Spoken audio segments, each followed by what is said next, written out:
Hello everyone. Exam वारी में आप सभी का स्वागत है। दोस्तों, जैसे आप सभी को पता है कि हम लोग एसएससी जीडी में पूछे गए हिस्ट्री के प्रीवियस ईयर प्रश्नों को कर रहे थे। इसके पहले की वीडियो में हम इसके 50 प्रश्नों को कर चुके हैं। अगर आपने वो वीडियो नहीं देखी है तो प्लीज चैनल पर जाके देख सकते हैं। तो आज की इस वीडियो में हम इसके आगे के प्रश्नों को डिस्कस करेंगे। दोस्तों, इसमें काफी इंपॉर्टेंट प्रश्न है, तो आप लोग वीडियो को लास्ट तक ध्यान से जरूर देखिएगा। चलिए शुरू करते हैं। आज का पहला प्रश्न है, निम्नलिखित में से कौन सी पुस्तक मेगास्थनीज द्वारा लिखित है? तो इसका राइट आंसर हो जाएगा ऑप्शन बी, इंडिका मेगास्थनीज की पुस्तक है। ऑप्शन बी इसका राइट आंसर हो जाएगा। मेगास्थनीज की बात करें तो मेगास्थनीज यूनानी शासक सेल्यूकस निकेटर का राजदूत था। पूछा जाता है ये किसका राजदूत था? तो सेल्यूकस निकेटर का राजदूत था मेगास्थनीज।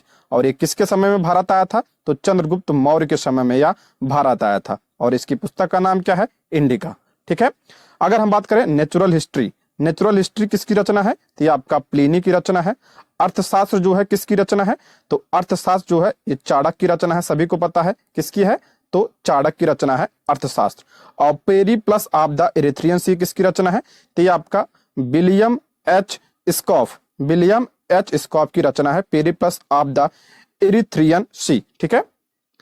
अगला है, पानीपत की तीसरी लड़ाई डैश को लड़ी गई थी। इंपॉर्टेंट है ये, 2021 में बना प्रश्न है। पानीपत की तीसरी लड़ाई, तो इसका राइट आंसर हो जाएगा 14 जनवरी 1761, यानी ऑप्शन ए इसका राइट आंसर हो जाएगा। पानीपत की तीसरी लड़ाई 14 जनवरी 1761 को हुई थी। किसके बीच हुआ था? तो ये अहमद शाह अब्दाली और मराठा सेनापति सदाशिवराव भाऊ के बीच हुआ था। किसके बीच? अहमद शाह अब्दाली और मराठा सेनापति सदाशिवराव भाऊ के बीच यह युद्ध हुआ था। इसमें जो है मराठों की हार हुई थी और अहमद शाह अब्दाली इसमें विजयी हुआ था।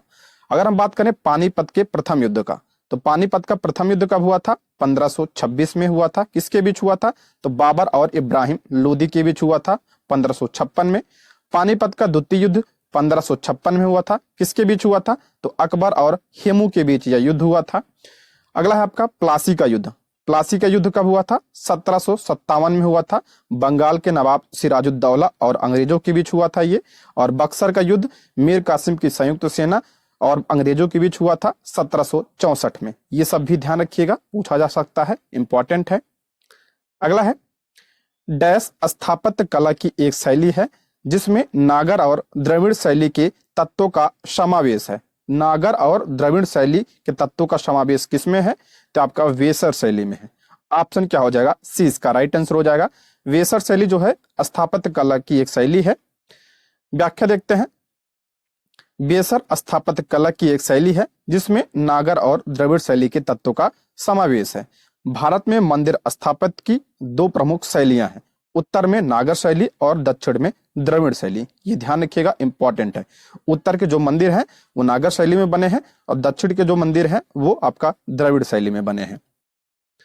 अगला प्रश्न है, दिल्ली में लाल किले का निर्माण निम्नलिखित में से किसने करवाया था? सभी को पता होगा लाल किले का निर्माण किसने करवाया था? तो शाहजहां। ऑप्शन क्या हो जाएगा? ए इसका राइट आंसर हो जाएगा। ये भी आपका 2021 का प्रश्न है, थर्ड शिफ्ट में बना था एसएससी जीडी में। व्याख्या देखते हैं। दिल्ली के लाल किले का निर्माण शाहजहां ने करवाया था। यह लाल बलुआ पत्थर से निर्मित है। इसका निर्माण कार्य 1638 ईस्वी से 1648 ईस्वी तक लगभग 10 वर्षों तक चला। अलाई दरवाजा, हजार खंबा महल, इसका निर्माण किसने करवाया था? तो अलाउद्दीन खिलजी। इंपॉर्टेंट है, अलाई दरवाजा और हजार खंबा महल अलाउद्दीन खिलजी। न्याय की जंजीर, जहांगीर। बीबी का मकबरा किसने बनवाया था? तो औरंगजेब ने बनवाया था। और बुलंद दरवाजा का निर्माण किसने करवाया था? अकबर ने करवाया था। ये भी आप ध्यान रखिएगा। व्याख्या आप जरूर देखिएगा क्योंकि व्याख्या से आपके बहुत सारे प्रश्न क्लियर होते हैं। ठीक है। नेक्स्ट आपका 1757 में प्लासी का युद्ध किसने जीता था? तो किसने जीता था? तो ऑप्शन क्या हो जाएगा? ए इसका राइट आंसर हो जाएगा, British east India company. Option क्या हो जाएगा? ए इसका राइट आंसर हो जाएगा। 1757 में प्लासी का युद्ध ब्रिटिश ईस्ट इंडिया कंपनी ने जीता था। महत्वपूर्ण बिंदु इसमें देखते हैं। प्लासी का युद्ध अंग्रेजों की तरफ से रॉबर्ट क्लाइव एवं बंगाल के नवाब सिराजुद्दौला के बीच हुआ था। पूछा जाता है कि जो है अंग्रेजों का नेतृत्व किसने किया था? तो रॉबर्ट क्लाइव ने किया था। ठीक है। और बंगाल के नवाब का जो कौन था उस समय? तो सिराजुद्दौला। जीत के परिणाम स्वरूप अंग्रेजों ने बंगाल की गद्दी पर मीर जाफर को बैठाया था। ये भी आप ध्यान रखिएगा। अंग्रेज इसमें विजयी हुए थे। अगला है 1722 में आगरा की सूबेदारी निम्नलिखित में से किस व्यक्ति को दी गई थी? आगरा की सूबेदारी कब? 1722 में। तो ये किसको दी गई थी? तो ऑप्शन डी इसका राइट आंसर हो जाएगा, सवाई राजा जयसिंह को दिया गया था। ऑप्शन क्या हो जाएगा? डी इसका राइट आंसर हो जाएगा। व्याख्या देख लेते हैं। 1722 में आगरा की सूबेदारी सवाई राजा जयसिंह को दी गई थी। यह जयसिंह ने मुगल साम्राज्य के एक जागीरदार के रूप में कार्य किया। मुगल सम्राट औरंगजेब द्वारा उन्हें सवाई की उपाधि दी गई थी। आगरा शहर की स्थापना 1504 ईस्वी में सिकंदर लोदी ने किया था। ये अक्सर एग्जाम पूछा जाता है, ठीक है, इंपॉर्टेंट पॉइंट है, ध्यान रखिएगा। 1504 में आगरा की स्थापना सिकंदर ने की थी तथा उसे अपनी राजधानी दिल्ली से आगरा स्थानांतरित की। ये पूछा जाता है, ठीक है। अगला है निम्नलिखित व्यक्तियों में से कौन 1870 में भारतीय लोक सेवा के पहले भारतीय सदस्य थे? भारतीय लोक सेवा के पहले भारतीय सदस्य कौन थे? तो हो जाएगा इसका option D, Satyendra Nath Tagore. Option D इसका राइट आंसर हो जाएगा। 1870 ईस्वी में भारत के लोक सेवा के पहले भारतीय सदस्य सत्येंद्र नाथ टैगोर थे। ये गुरुदेव रविन्द्रनाथ टैगोर के बड़े भाई थे। कुछ इंपॉर्टेंट पॉइंट की बात करें इसमें, वारेन हेस्टी ने सिविल सेवा की नींव रखी। कार्नवालिस ने आधुनिकीकरण किया। कार्नवालिस को ही भारतीय सिविल सेवा का जनक कहा जाता है। डायरेक्ट प्रश्न बनता है कि भारतीय सिविल सेवा का जनक किसे कहा जाता है? तो आपका कार्नवालिस को कहा जाता है, ठीक है। अगला है 1920 के दशक की शुरुआत में एक उग्रवादी गुरिल्ला आंदोलन आंध्र प्रदेश की डैश पहाड़ियों में फैल गया था। गुरिल्ला आंदोलन, तो आपका हो जाएगा गुडेम्पा। ऑप्शन क्या हो जाएगा? सी इसका राइट आंसर हो जाएगा। 1920 के दशक की शुरुआत में आंध्र प्रदेश की गुडेम पहाड़ियों में एक उग्र गुरिल्ला आंदोलन फैल गया था, जिसे गुडेम विद्रोह के नाम से भी जाना जाता है। इंपॉर्टेंट पॉइंट बात करें, गुडेम विद्रोह के नेता अल्लूरी सीताराम राजू थे। यह अंग्रेजों के विरुद्ध था, ठीक है। यह जो युद्ध था अंग्रेजों के विरुद्ध था और इसके नेता कौन थे? अल्लूरी सीताराम राजू। अगला है मार्को पोलो 1292 से 1294 के मध्य डैश से भारत आया था। मार्को पोलो ये यात्री था, तो ये आपका कहाँ का था? वेनिस का था। ऑप्शन डी इसका राइट आंसर हो जाएगा। वेनिस यात्री मार्को पोलो 1292 से 1294 के मध्य भारत आया। इसने अपने यात्रा वृत्तांत में काकतीय वंश और पांड्य राज्य का जिक्र किया है। इब्न बतूता कहाँ का था? मोरक्को का। फाहियान कहाँ का था? चीन का था। मेगस्थनी यूनान का था और अलबुर्नी ये आपका गजनी का था। ये भी आप ध्यान रखिएगा, इंपॉर्टेंट है, ये भी सब यात्री थे। अगला है निम्नलिखित में से कौन सा उपवेद ऋग्वेद से संबंधित है? कौन सा उपवेद ऋग्वेद से संबंधित है? तो हो जाएगा इसका राइट आंसर हो जाएगा option C, Ayurveda. Option C इसका राइट आंसर हो जाएगा। देखिए, आयुर्वेद ऋग्वेद का उपवेद है। ऋग्वेद को सबसे प्राचीन वेद माना जाता है, ठीक है। इसमें आपका कितने मंडल हैं? 10 मंडल हैं। वेद उपवेद यजुर्वेद तो आपका होगा धनुर्वेद, सामवेद और गंधर्ववेद और अथर्ववेद, स्थापत्य वेद, ठीक है। अगला है चोल शिला लेखों में विद्यापीठों के लिए उपहार में दी गई भूमि का उल्लेख किस नाम से किया गया है? तो इसका राइट आंसर हो जाएगा ऑप्शन डी, साल भोग। ऑप्शन डी इसका राइट आंसर हो जाएगा। बहुत इंपॉर्टेंट है, इसके पहले के प्रश्नों में हम इसके बारे में भी पढ़े थे। ऑप्शन डी इसका राइट आंसर हो जाएगा। देख, साल भोग शब्द चोल शिलालेख में विद्यापीठों के लिए उपहार में दी गई भूमि के लिए प्रयुक्त किया गया, यानी विद्यालय के लिए जो भूमि दान की जाती थी उसे साल भोग कहा जाता था, ठीक है। तिरुन मटक्कन्नी ये मंदिर को उपहार में दी गई भूमि को कहा जाता था। तिरुन मटक्कन्नी ये आपका मंदिरों को जो भूमि उपहार में दी जाती थी उसे कहा जाता था। वेल्लन बगाई ये बहुत इंपॉर्टेंट है, गैर ब्राह्मण किसान स्वामी की भूमि को वेल्लन बगाई कहा जाता था। और पल्ली छंदम ये किसे कहा जाता था? तो जैन संस्थानों को दान में दी गई भूमि को पल्ली छंदम कहा जाता है। चोल वंश से संबंधित है, ये प्रश्न बनता है तो इसको जरूर आप ध्यान रखिएगा, ठीक है, चारों। अगला है दिलवाड़ा और जरगा पर्वत चोटियां निम्नलिखित में से किस राज्य में स्थित है? दिलवाड़ा और जरगद पर्वत श्रेणियां, तो ये आपका जो है राजस्थान में स्थित है। ऑप्शन सी इसका राइट आंसर हो जाएगा।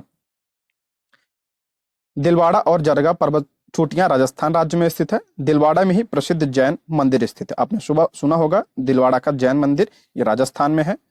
मांडो पहाड़ियां कहाँ पे है? तो ये आपका गुजरात में। सद्भावना शिखर ये मध्य प्रदेश में, और जरगा ये आपका राजस्थान में है।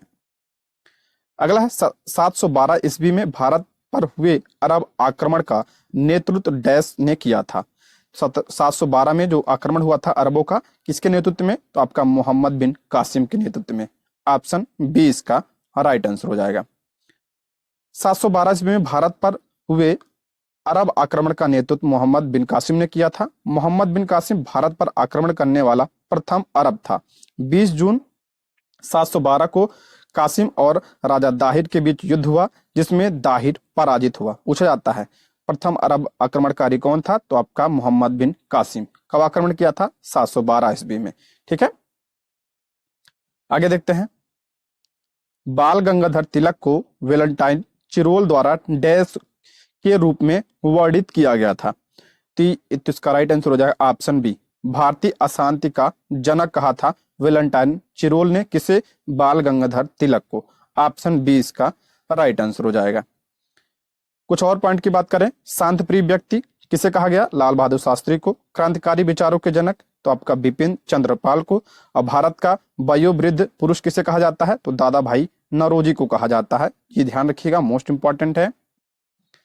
अगला है बंगाल की दीवानी किस वर्ष ईस्ट इंडिया कंपनी को हस्तांतरित हुई? मोस्ट इंपॉर्टेंट ये टिक लगाइए इस पे।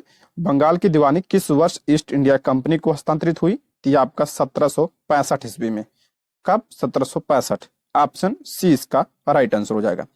बंगाल की दीवानी 1765 में ईस्ट इंडिया कंपनी को हस्तांतरित हुई। तत्कालीन मुगल बादशाह शाह आलम द्वितीय था उस समय। 1764 में हुए बक्सर के युद्ध में अवध के नवाब के पराजित हो जाने के कारण कंपनी ने इलाहाबाद और समीपवर्ती क्षेत्रों पर भी कब्जा कर लिया था। अगला है महात्मा गांधी ने 12 मार्च 1930 को नमक आंदोलन की शुरुआत कहां से की थी? मोस्ट इंपॉर्टेंट है, यह भी आपका जो बीपीएससी टीचर का परीक्षा हुआ था उसमें पूछा गया था। ये महात्मा गांधी ने 12 मार्च 1930 को नमक आंदोलन की शुरुआत कहां से की थी? तो आपका साबरमती से किया था। ऑप्शन ए इसका राइट आंसर हो जाएगा। 12 मार्च 1930 को गांधी जी ने अपने 79 समर्थकों सहित साबरमती आश्रम से दांडी के लिए प्रस्थान किया।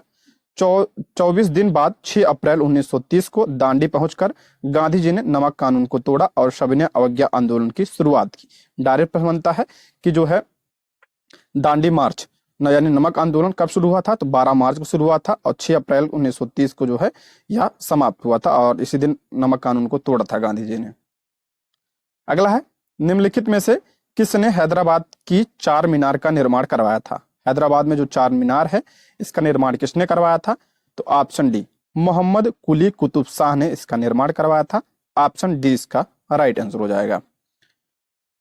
मोहम्मद कुली कुतुब शाह गोलकुंडा के कुतुबशाही वंश का 5वां सुल्तान था। ठीक है, का 5वां सुल्तान था। इसने हैदराबाद शहर की नींव रखी, ये भी आप ध्यान रखिएगा। डायरेक्ट प्रश्न बनता है कि चार मीनार कहाँ पे है? तो हैदराबाद में। इसका जो निर्माण किसने करवाया? तो मोहम्मद कुली कुतुब शाह ने करवाया था। अगला है अशोक के कंधार अभिलेखों की खोज किस वर्ष में की गई थी? कंधार अभिलेख की खोज थी आपका 1958 ईस्वी में। कब किया गया था? 1958। Option C. अशोक के कंधार अभिलेखों की खोज 1958 ईस्वी को की गई थी। यह द्विभाषी राग शिलालेख है। अशोक के शिलालेख की खोज 1750 ईस्वी में पादरी पैंथलर ने की थी। इसकी संख्या 14 है। अभिलेखों को पढ़ने में पहली सफलता 1857 ईस्वी में जेम्स प्रिंसेप को हुई। यह अक्सर एग्जाम पूछा जाता है कि जो है अशोक के अभिलेख को सर्वप्रथम किसने पढ़ा था? तो आपका जेम्स प्रिंसेप ने पढ़ा था। अगर खोज पूछा जाए तो 1750 में पैंथलर ने किया था, लेकिन इसे पढ़ा 1837 में जेम्स प्रिंसेप ने पढ़ा था। ये अक्सर एग्जाम पूछा जाता है, तो उसको ध्यान रखिएगा। अगला है वेट्टी। वेट्टी डैश शासकों द्वारा जबरन श्रम के रूप में एकत्र किया गया कर था। तो आपका चोल। ऑप्शन डी इसका राइट आंसर हो जाए। चोल शासकों द्वारा जबरन श्रम के रूप में कर एकत्र किया जाता था, जिसे वेट्टी कहा जाता था। ये जबरन श्रम के रूप में लिया जाता था, और ये किस वंश से संबंधित है? चोल शासकों से संबंधित है। चोल काल में भूमि उपज का 1/3 भाग हुआ करता था। जो कर था भूमि कर कितना था? 1/3 भाग। इस काल में उर सर्वसाधारण लोगों की समिति थी जिसका कार्य तालाब और बगीचों के निर्माण के लिए भूमि अधिग्रहण करना था। ये भी आप ध्यान रखिएगा। अगला, निम्नलिखित में से किस लड़ाई में ईस्ट इंडिया कंपनी ने मैसूर पर कब्जा कर लिया? मैसूर पर कब कब्जा किया था, किस लड़ाई के बाद? तो ये आपका हो जाएगा, इसका राइट आंसर हो जाएगा ऑप्शन सी, प्लासी की लड़ाई। ऑप्शन सी इसका राइट आंसर हो जाए। प्लासी की लड़ाई के पश्चात ईस्ट इंडिया कंपनी ने मैसूर पर कब्जा कर लिया। प्लासी का युद्ध कब हुआ था? 23 जून 1757 ईस्वी को अंग्रेजों के सेनापति रॉबर्ट क्लाई और बंगाल के नवाब सिराजुद्दौला के बीच हुआ था, जिसमें अंग्रेज विजयी हुए थे। हम पढ़ चुके हैं। 23 जून 1757 की डेट जरूर ध्यान रखिएगा, मोस्ट इंपॉर्टेंट। अगला है, अपने महानिर्वाण से पहले बुद्ध ने अंतिम उपदेश कहाँ दिया था? मोस्ट इंपॉर्टेंट है ये। बुद्ध ने अपना अंतिम उपदेश कहाँ पे दिया था? तो आपका कुशीनगर में दिया था। ऑप्शन सी इसका राइट आंसर हो जाएगा। महानिर्वाण मतलब होता है मृत्यु, जो महात्मा बुद्ध की मृत्यु है उसे कहा जाता है, उसे महानिर्वाण कहा जाता है। और अंतिम उपदेश कुशीनगर में दिया था और उनका मृत्यु भी कुशीनगर में हुई थी। प्रथम उपदेश कहाँ दिया था? सारनाथ पर दिया था। सर्वाधिक उपदेश श्रावस्ती में। और इनके त्रिनाथ कौन कौन से हैं? बुद्ध, धम्म एवं संघ। देखिए, प्रथम उपदेश को क्या कहा जाता है? तो धर्म चक्र प्रवर्तन कहा जाता है। ये भी ध्यान रखिएगा, धर्म चक्र प्रवर्तन बुद्ध जी के प्रथम उपदेश को कहा जाता है। और कहाँ पे दिया था सबसे पहले? तो आपका सारनाथ में। सर्वाधिक पूछा जाए श्रावस्ती, अंतिम पूछा जाए तो कुशीनगर। अगला है, भारत में ब्रिटिश शासन के दौरान निम्नलिखित में से किसने रैयतवाड़ी व्यवस्था की शुरुआत की थी? रैयतवाड़ी व्यवस्था की शुरुआत जो है तो आपका हो जाएगा option B, captain Alexander Reid. Option B इसका राइट आंसर हो जाएगा। देखिए, भारत में रैयतवाड़ी व्यवस्था का श्रेय कैप्टन अलेक्जेंडर रीड और टॉमस मुनरो को जाता है। यह ब्रिटिश भारत के 51% भूमि पर लागू किया गया। प्रमुख क्षेत्र इसमें मद्रास, बंबई, असम, पूर्वी बंगाल इसमें शामिल थे।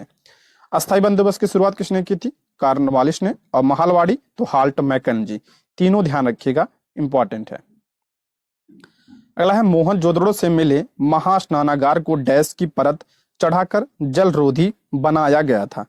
मोहनजोदड़ो से क्या मिला था? आपका यानी बृहद स्नानागार यानी महास्नानागार।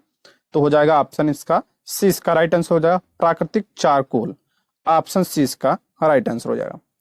मोहनजोदड़ो में मिले महान स्नानागार को प्राकृतिक चारकोल की परत चढ़ाकर जलरोधी बनाया गया था। मोहनजोदड़ो से प्राप्त स्नानागार संभवतः सैंधो सभ्यता की सबसे बड़ी इमारत है। पूछा जाता है ये। मोहनजोदड़ो में शवों को जलाने की प्रथा विद्यमान थी। नेक्स्ट है आपका, अकबर के दरबार के नवरत्नों में शामिल महेश दास निम्न में से किस नाम से लोकप्रिय थे? महेश दास किस नाम से लोकप्रिय थे? तो आपका हो जाएगा ऑप्शन ए, इसका राइट आंसर हो जाएगा बीरबल। अकबर के दरबार में नवरत्न में शामिल महेश दास बीरबल के नाम से लोकप्रिय थे। ये मुगल बादशाह अकबर के दरबार में प्रमुख वजीर थे। भगवान दास की बात करें तो ये अमीर उल उमरा थे। अबुल फजल, अनवर ए सादत, फैज यार ए दानिश, बीरबल कबिप्री, ये नाम है। अगला है, बाबर ने डैश नामक युद्ध पद्धति की शुरुआत की जिसमें सेना को विभिन्न डिवीजनों में विभाजित कर दिया जाता था ताकि दुश्मन को हर तरफ से घेरा जा सके। तो इसका राइट आंसर हो जाएगा ऑप्शन डी, तुलुगमा विध। बाबर ने तुलगमा नामक युद्ध की शुरुआत की जिसमें सेना को विभिन्न डिवीजनों में विभाजित कर दिया जाता था ताकि दुश्मन को हर तरफ से घेरा जा सके। पानीपत के प्रथम युद्ध में बाबर ने पहली बार तुलुगमा युद्ध नीति एवं तोपखानों का प्रयोग किया था। इसी वजह से यह विजय हुआ था। ये पूछा जाता है ये, ठीक है, कि किसका प्रयोग किया था, किस युद्ध नीति का? तो आपका तुलुगमा विधि का।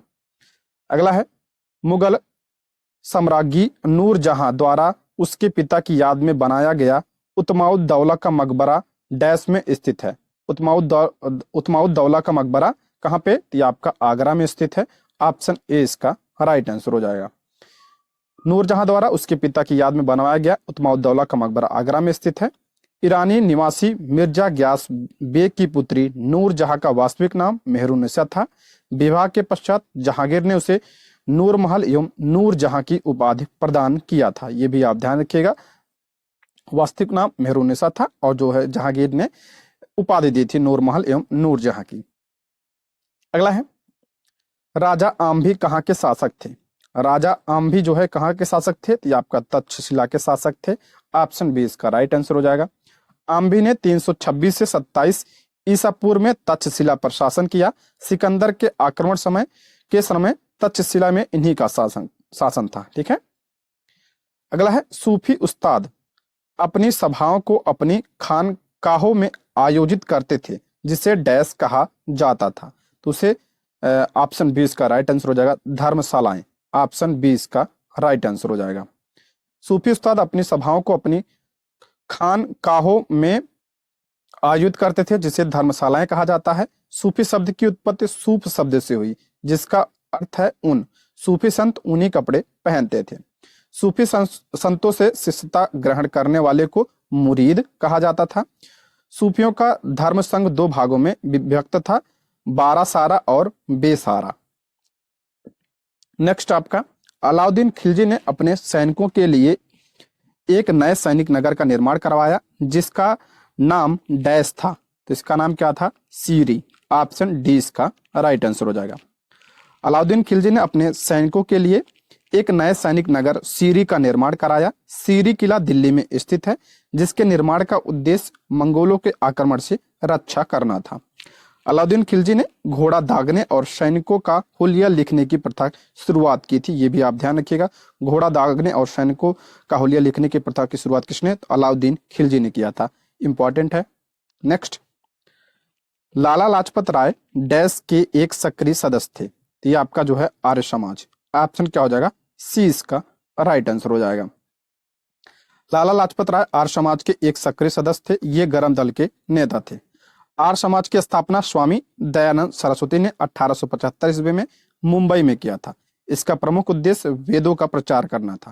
स्वामी दयानंद सरस्वती ने इसकी स्थापना की थी आर्य समाज की कब? 1875 में। आज स्वामी दयानंद सरस्वती ने किसका नारा दिया था? वेदों की ओर लौटो का नारा दिया था। अगला है, दारा सिकोह अंततः उत्तराधिकार के युद्ध सामूगढ़ की लड़ाई में डैश से हार गया। सामूगढ़ की लड़ाई, तो आपका ऑप्शन ए औरंगजेब से यह हारा था। Option A. दारा सिकोह उत्तराधिकार के युद्ध में सामूगढ़ की लड़ाई में औरंगजेब से हार गया। दारा सिकोह शाहजहां का क्या था? ज्येष्ठ पुत्र था। दारा और औरंगजेब ने उत्तराधिकार के लिए 3 प्रमुख युद्ध लड़े थे। कौन कौन से? धर्मट का युद्ध, सामूगढ़ का युद्ध और देवराई की घाटी का युद्ध। अगला प्रश्न है, हड़प्पा स्थलों पर निम्नलिखित में से मिली वस्तुओं में से कौन सी वस्तुओं को इंजीनियर आज के पाकिस्तान के पंजाब में पहले रेलवे लाइनों का निर्माण करने के लिए ले गए थे? तो हो जाएगा ऑप्शन ए ईंटें। हड़प्पा स्थलों से प्राप्त ईंटों को इंजीनियर वर्तमान के पाकिस्तान स्थित पंजाब प्रांत में पहली रेलवे लाइन के निर्माण के लिए ले गए थे। स्वतंत्रता प्राप्ति के पश्चात हड़प्पा संस्कृति के सर्वाधिक स्थल गुजरात में खोजे गए हैं। हड़प्पा की मोहरों पर सबसे अधिक एक श्रृंगी पशु का अंकन मिलता है। अगला प्रश्न है, एलिफेया गुफाओं में डैश संप्रदाय से जुड़े शैल चित्रों यानी रॉक आर्ट का संग्रह है। एलिफेंटा वो गुफा वही है। तो ये आपका हो जाएगा ऑप्शन सी शिव। ऑप्शन क्या हो जाएगा? सी इसका राइट आंसर हो जाएगा। एलिफेंटा गुफाओं में शिव संप्रदायों से जुड़े शैल चित्रों यानी रॉक आर्ट का संग्रह है। एलिफेंटा नाम पुर्तगालियों द्वारा बनाए गए पत्थर के हाथी के कारण दिया गया था। एलिफेंटा गुफाएं मुंबई के निकट धारापुरी द्वीप पर स्थित है। एलिफेंटा की गुफाएं 7 गुफाओं का सम्मिश्रण है। यहाँ अर्धनारीश्वर की प्रतिमा है। अगला, निम्नलिखित में से कौन सा शहर विजयनगर के मध्यकालीन हिंदू राज्य से संबंधित अपने खंडहरों के लिए प्रसिद्ध है और इसे विश्व विरासत स्थल घोषित किया गया है? तो आपका हो जाएगा हम्पी। ऑप्शन बी इसका राइट आंसर हो जाएगा। हम्पी विजयनगर के मध्यकालीन हिंदू राज्य से संबंधित अपने खंडहरों के लिए प्रसिद्ध है। यह कर्नाटक में स्थित है। कहाँ पे है ये? कर्नाटक में। और ये विजयनगर साम्राज्य की राजधानी भी थी। 1986 ईस्वी में इसे विश्व विरासत स्थल घोषित किया गया है। विजयनगर साम्राज्य के खंडहर तुंगभद्रा नदी पर स्थित है। इसकी भाषा तेलुगु थी। विजयनगर साम्राज्य पर निम्न वंशों के ने शासन किया यानी संगम वंश, सुलु वंश, तुलु वंश एवं अराबीडु वंश। 4 वंश थे विजयनगर साम्राज्य में, तो ध्यान रखिएगा। और विजयनगर साम्राज्य की स्थापना किसने की थी? तो हरिहर और भुक्का नामक 2 भाइयों ने किया था। अगला है, जैन धर्म के 24वें तीर्थंकर या और अंतिम तीर्थंकर वर्धमान महावीर का जन्म 6ठी शताब्दी ईसा में पूर्व में कहाँ पे हुआ था? तो ये का बिहार में हुआ था। Option A. जैन धर्म के 24वें तीर्थंकर जो है महावीर स्वामी जी थे। इनका जन्म 540 ईसा पूर्व बिहार के कुंडल ग्राम वैशाली में हुआ था। इनकी मृत्यु 468 ईसा पूर्व में पावापुरी राजगीर में हुआ था। मृत्यु जो है 468 ईसा पूर्व में पावापुरी में, और जन्म जो है कुंडलवन वैशाली में हुआ था। और ये जैन धर्म के 24वें तीर्थंकर थे। 23वें तीर्थंकर कौन थे जैन धर्म के? पार्श्वनाथ थे। पहले कौन थे? ऋषभ देव थे। ये तीनों ध्यान रखिएगा, ठीक है। जैन धर्म के त्रिरत्न कौन से हैं आपका? सम्यक दर्शन, सम्यक ज्ञान और सम्यक आचरण। अगला प्रश्न है, हड़प्पा सभ्यता के अन्य शहरों के विपरीत धौलावीरा शहर को डैश भागों में विभाजित किया गया था। प्रत्येक भाग विशाल पत्थर की दीवारों से घिरा हुआ था। तो इसका राइट आंसर हो जाएगा ऑप्शन सी 3। देखिए, धौलावीरा शहर 3 भागों में विभाजित था। दुर्ग भाग, मध्यम नगर तथा निचला भाग। धौलावीरा गुजरात के कच्छ जिले में स्थित पुरातत्व स्थल है। यह सिंधु सभ्यता के सबसे बड़े ज्ञात नगरों में से एक है, और ये कहाँ पे है? गुजरात राज्य में है। अगला प्रश्न है, सोवियत संघ डैश वर्ष में टूटा। सोवियत संघ का विघटन कब हुआ था? तो 1991 ईस्वी में हुआ था। ऑप्शन डी इसका राइट आंसर हो जाएगा। सोवियत संघ 26 दिसंबर 1991 को टूटा था। विघटन के पूर्व मिखाइल गोरबाचेव सोवियत संघ के राष्ट्रपति थे। सोवियत संघ के विघटन से शीत युद्ध की समाप्ति हुई थी। अगला प्रश्न है, बास्तील जेल पर जनता के हमले ने कौन सी घटना को जन्म दिया था? तो यह हो जाएगा ऑप्शन ए, फ्रांस की क्रांति। ऑप्शन ए इसका राइट आंसर हो जाएगा। बास्तील जेल पर जनता के हमले ने फ्रांसीसी क्रांति को जन्म दिया। बास्तील की घटना कब हुई थी? 14 जुलाई 1779 को हुई थी। इसलिए फ्रांस में 14 जुलाई को स्वतंत्रता दिवस के रूप में मनाया जाता है। रूस की क्रांति 1917 में हुई थी। उसी के द्वारा जार का पतन हुआ था। ये ध्यान रखिएगा, विश्व इतिहास से संबंधित है। अगला है, डैश को लाइट ऑफ एशिया यानी एशिया की ज्योति के रूप में माना जाता है। तो ये आपका महात्मा बुद्ध को कहा जाता है light of Asia. Option B इसका राइट आंसर हो जाएगा। महात्मा बुद्ध के जीवन पर एडविन अर्नाल्ड ने द लाइट ऑफ एशिया पुस्तक की रचना भी की है, ये भी ध्यान रखिएगा। गांधी जी को अर्धनग्न फकीर की संज्ञा विंसेंट चर्चिल ने दिया था। अर्धनंगा फकीर किसने कहा था? तो चर्चिल ने कहा था गांधी जी को। अगला है, निम्नलिखित में से कौन से स्थल पर 1920 में भारतीय राष्ट्रीय कांग्रेस की बैठक हुई? मोस्ट इंपॉर्टेंट है। तो इसका राइट आंसर हो जाएगा ऑप्शन सी, नागपुर। नागपुर में 1920 में भारतीय राष्ट्रीय कांग्रेस की बैठक हुई थी। इसकी अध्यक्षता किसने की थी? लाला लाजपत राय ने किया था। इस अधिवेशन में कांग्रेस के संविधान में परिवर्तन किया गया था। अगला प्रश्न है, श्रीलंका में गृह युद्ध समाप्त हुआ। श्रीलंका में गृह युद्ध कब समाप्त हुआ था? तो 2009 ईस्वी में। ऑप्शन सी इसका राइट आंसर हो जाएगा। श्रीलंका की सरकार ने 18 मई 2009 को गृह युद्ध समाप्त किया था। यह गृह युद्ध मुख्य रूप से इस द्वितीय राष्ट्र के उत्तरी और पूर्वी क्षेत्रों में लड़ा गया था, जिसमें कम से कम 1 लाख लोग मारे गए। अगला प्रश्न है, जिन जेकस रूसो एक प्रसिद्ध डैश थे। तो आपका ये चिंतक थे। ऑप्शन बी इसका राइट आंसर हो जाए। जिन जेकस रूसो एक चिंतक थे। इन्होंने सामाजिक समझौता का सिद्धांत दिया था। अगला प्रश्न है, अगस्त 1858 में ब्रिटिश संसद ने एक अधिनियम पारित किया जिसमें कंपनी के शासन को समाप्त कर दिया गया। इसे कौन सा अधिनियम या एक्ट कहा गया? 1858 में जो पारित हुआ था, तो इसे कहा गया कौन सा अधिनियम? तो ऑप्शन बी, भारत सरकार अधिनियम। ऑप्शन बी इसका राइट आंसर हो जाएगा। देखिए, 1 अगस्त 1858 में ब्रिटिश संसद द्वारा पारित अधिनियम जिसमें कंपनी के शासन को समाप्त कर दिया गया और भारत सरकार अधिनियम एक्ट कहा गया। इस अधिनियम के द्वारा भारत के गवर्नर जनरल को वायसराय कहा जाने लगा। जो पहले गवर्नर जनरल था उसे वायसराय कहा जाने लगा। और भारत का पहला वायसराय कौन था? तो आपका लॉर्ड कैनिंग था, लॉर्ड कैनिंग। अगला है, बनारस हिंदू विश्वविद्यालय की स्थापना किसने की? बनारस हिंदू विश्वविद्यालय की स्थापना किसने की?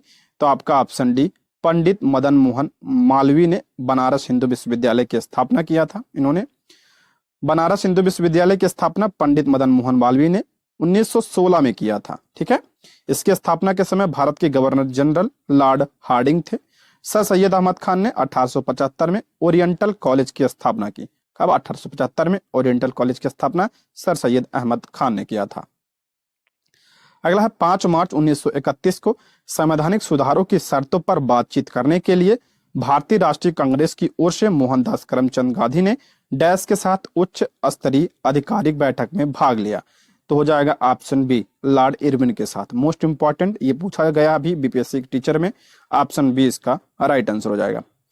5 मार्च 1931 को संवैधानिक सुधारों की शर्तों पर बातचीत करने के लिए भारतीय राष्ट्रीय कांग्रेस की ओर से मोहनदास करमचंद गांधी ने लॉर्ड इरविन के साथ उच्च स्तरीय आधिकारिक बैठक में भाग लिया। 5 मार्च 1931 की इस बैठक को गांधी इरविन समझौता या इसे दिल्ली समझौता के नाम से भी जाना जाता है। जरूर ध्यान रखिएगा इसको, मोस्ट इंपॉर्टेंट। अगला है सत्य के प्रयोग, my experiment with the truth किसकी आत्मकथा है? तो ये आपका महात्मा गांधी की आत्मकथा है, सत्य के साथ मेरा प्रयोग। ठीक है, सत्य के प्रयोग, my experiment with the truth Mahatma Gandhi की आत्मकथा है। जवाहरलाल नेहरू की आत्मकथा का नाम क्या है? Toward freedom. APJ Abdul Kalam की आत्मकथा का नाम क्या है? Wings of fire. तीनों ध्यान रखिएगा। हवा महल कौन से शहर में स्थित है? सभी को पता होगा, हवा महल जो है जयपुर में स्थित है, राजस्थान। ऑप्शन बी इसका राइट आंसर हो जाएगा। दिल्ली में लाल किला, दिल्ली में कौन सा है? लाल किला है। आगरा में क्या है? ताजमहल है। अगला है गांधी इरविन समझौता भारत के निम्नलिखित में से किस आंदोलन से संबंधित था? गांधी इरविन समझौता भारत के निम्नलिखित में से किस आंदोलन से संबंधित था? तो आपका सविनय अवज्ञा आंदोलन। ऑप्शन ए इसका राइट आंसर हो जाएगा। गांधी इरविन समझौता भारत के सविनय अवज्ञा आंदोलन से संबंधित है। गांधी इरविन समझौता कब हुआ था? 5 मार्च 1931 को। डेट जरूर ध्यान रखिएगा। रॉलेट एक्ट कब आया था? 26 जनवरी 1919 को पास हुआ था। और असहयोग आंदोलन 1 अगस्त 1920 को शुरू हुआ था। अगला, निम्नलिखित में से कौन फ्रांसीसी क्रांति के सिद्धांत से प्रेरित था? फ्रांसीसी क्रांति के सिद्धांत से प्रेरित कौन था? तो आपका टीपू सुल्तान। ऑप्शन ए, टीपू सुल्तान फ्रांसीसी क्रांति के आदर्शों से प्रेरित थे। बदरुद्दीन तैयब जी ने कांग्रेस के तीसरे अधिवेशन की अध्यक्षता किया था, ये ध्यान रखिएगा। और एनी बेसेंट कांग्रेस की पहली महिला अध्यक्ष थी, जो 1917 में बनी थी। ये जो ऑप्शन में दिया है उसकी बात हो रही है। ठीक है, एनी बेसेंट कांग्रेस की पहली महिला अध्यक्ष थी, ये मोस्ट इंपॉर्टेंट है। 1917 में जो कलकत्ता में अधिवेशन हुआ था उसकी अध्यक्षता इन्होंने किया था। अगर पूछा जाए कांग्रेस की पहली भारतीय महिला अध्यक्ष कौन थी, तो आपका सरोजिनी नायडू थी। भारतीय अगर लग जाए तो सरोजिनी नायडू थी। इन्होंने 1925 में कानपुर अधिवेशन की अध्यक्षता किया था। अगला, भारतीय उपखंड में जन्म लेने वाला कौन सा भक्ति संगीत सूफी भक्ति संगीत का एक रूप है? तो हो जाएगा कव्वाली। ऑप्शन ए इसका राइट आंसर हो जाएगा। कव्वाली भारतीय उपखंड में जन्म लेने वाला भक्ति संगीत सूफी भक्ति संगीत का एक रूप है। ठीक है, ऑप्शन ए इसका करेक्ट आंसर हो जाएगा। दोस्तों, आज की वीडियो में बस इतना ही। इसके आगे के प्रश्नों को हम अगली वीडियो में कवर करेंगे। ठीक है, ये रहे आज के प्रश्न। Thank you for watching.